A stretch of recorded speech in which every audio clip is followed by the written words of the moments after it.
अरे वाह माया, ये बहू बड़ी सुंदर है। बिल्कुल लाखों में एक बहू चुनकर लाई है तू। वो तो है बहन, आखिरकार मेरा बेटा विनय भी तो किसी से कम नहीं है। लाखों में एक है मेरा बेटा, तो मैं उसके लिए लाखों में एक ही दुल्हन चुनकर लाई हूँ। अरे माँ, अब अपनी बहू की तारीफ ही करती रहोगी या फिर जल्दी से मुंह दिखाई का प्रोग्राम खत्म करके चलने की तैयारी भी करोगी? क्या आपको पता नहीं है, हमें रामलाल काका के यहाँ शादी में गाँव जाना है। अरे हाँ, मैं तो भूल ही गई थी। तू जल्दी से बहू को उसके कमरे में ले जा और जल्दी से तैयार होकर तुम नीचे आ जाओ। हमें अभी ही निकलना है, नहीं तो तेरे पिताजी बेहद गुस्सा होंगे। जी माँ। कल ही मोनिका की शादी मेहर चंद के बेटे विनय से हुई थी। कल ही मोनिका की डोली आई और आज ही उसे मेहर चंद के घनिष्ठ मित्र रामलाल के यहाँ उनकी बेटी की शादी में सबके साथ दोपहर की गाड़ी में गांव जाना पड़ता है। इसलिए मोनिका और विनय को एक साथ दो पल भी गुजारने का समय नहीं मिला। अभी तो उनकी सही से मुलाकात भी नहीं हुई थी। इसी के चलते उनके मन में ढेरों सवाल आ रहे थे।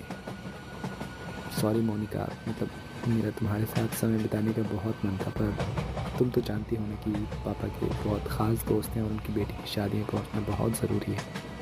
क्या मुसीबत है, शादी की इतनी थकान हो चुकी थी, एक पल का भी आराम नहीं मिला।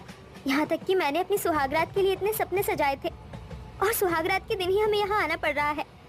ऐसे ही मोनिका और विनय का नोक-झोंक के साथ ट्रेन में सफ़र चल रहा था। कुछ घंटे बाद मोनिका और विनय का पूरा परिवार रामलाल के यहाँ गाँव पहुँच जाते। वहाँ जाते ही सभी औरतें और लड़कियाँ मोनिका को घेर लेती हैं, क्योंकि मोनिका नई नवेली दुल्हन थी और पहली बार गाँव आई थी।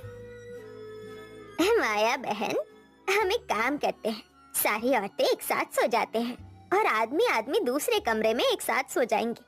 वैसे भी कल सुबह पिंकी की हल्दी के लिए जल्दी उठना है। हाँ हाँ, हम सब औरतें एक साथ ही सो जाएंगी। मोनिका बहू, तुम माहिरा के साथ उसके बिस्तर पर सो जाना। हाँ बहन जी, ये सही रहेगा, क्योंकि ठंड भी बढ़ती जा रही है और ये नवंबर और दिसंबर की शादियाँ तो बेहद ठंड से भरी होती है। एक साथ सोने पर रजाई और गद्दे की भी कमी नहीं पड़ेगी। ये सही है पिंकी, ठंड में शादी करने का मजा ही कुछ और है। बेशरम, क्या कह रही है तू?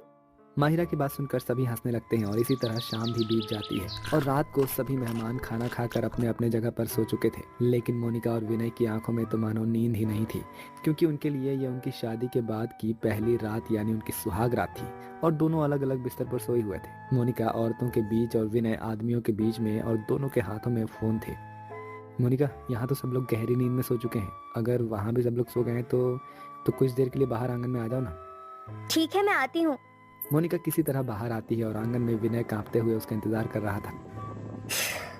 यहाँ तो बहुत ठंड है, ऐसे अगर हम बाहर रहे तो हमारी तबीयत खराब हो जाएगी। देख रहे हो कितनी तेज हवाएं चल रही है और ओस भी गिर रहा है।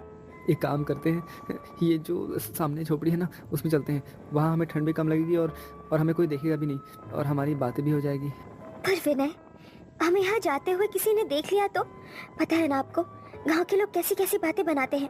तुम परेशान क्यों हो रही हो? मैं हूं ना तुम्हारे साथ। जब मैं तुम्हारे साथ हूँ तो डरने की क्या बात है? हाँ, हम कोई अनजान थोड़ी ना है। अरे हमारी तो शादी हो चुकी है, यानी एक रिश्ते में हम लोग बन चुके हैं, तो फिर क्यों घबराए भाई हम? हाँ, आप शायद सही कह रहे हैं। जिसके बाद विनय मोनिका का हाथ पकड़ता है और सीधे एक घास फूस की बनी हुई झोपड़ी में चला जाता है, जहां मोनिका शर्मा रही थी, लेकिन उसे विनय का साथ अच्छा लग रहा था, क्योंकि शादी के बाद ये पहला मौका था जब वो उससे अकेले में बात कर पा रही थी। दोनों धीरे धीरे एक दूसरे के करीब आने लगते हैं। विनय प्यार भरी नजरों से मोनिका को देख रहा था, तभी मोनिका चिल्ला पड़ती है। चूहा, चूहा! विनय जी, भगाओ इसे जल्दी से। आपको पता है ना कि मुझे चूहों से बहुत डर लगता है। उन्हें देखते ही मेरे मन में एक घृणा सी जाग उठती है। कितना डरती हो यार, बिल्कुल किसी छोटे से बच्चे की तरह। वैसे मैं तुम्हें बता दूं कि वो चूहा कहीं भाग गया है, तो तुम्हें डरने की कोई जरूरत नहीं है, अब है ना? वैसे भी मैं हूं ना तुम्हारे साथ यार।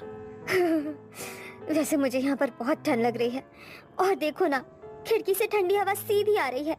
मेरे तन बदन में तो कपकपी सी छा रही है। कहे तो तुम सही रही हो, हवा तो ठंडी आ रही है, लेकिन क्या तुम्हें मेरा साथ अच्छा नहीं लग रहा है? हाँ? बोलो ना मोनिका।